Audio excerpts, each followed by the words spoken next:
আবু জেহেল পাথরের কঙ্কর মুঠের মধ্যে করে আইনা বলছে, মোহাম্মদ এটার ভিতরে কি কও, তাহলে ঈমান আনবো। নবী বললেন, আমি না বলি, বরং এটারে জিগাও, সে আমারে চিনি নিটা জিডেও। আবু জেহেল কম কিতে রেখো, আরে কিতে রে বাবা রে, বাতিজা তো শক্ত বাতিজা। আল্লাহ নবী বলেন, বলো ভেতরে যা আছো বলো, তুমি চিনো কিনা আমাকে। পাথরের কঙ্কর, নাতাকাল হাজার,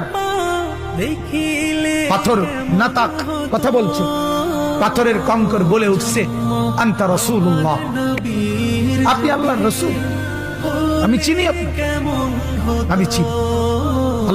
এক গ্লাস দুধ 120 জন সাহাবী পান করছে, এটা নবীর মুজিজা না?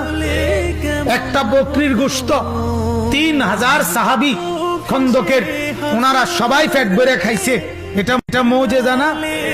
এক মগ পানি, মানে এই বদনার তলে অল্প কদ্দুর পানি, এইটুকু পানি কূপে ফেলছে, 1400 সাহাবী গোসল করছে, অজু করছে, উথলে ওটা পানি, এটা কি নবীর মুজিজা না? এগুলো সব মর্যাদা, এগুলো সব মর্যাদা, সব মর্যাদা, সব নবীজির সম্মান, ইজ্জত, সবকিছু নবীকে চিনত। জামাদাত, হাইওয়ানাত এবং জিন, ইনসান, কুল কায়নাত আল্লাহর নবীকে চিনত।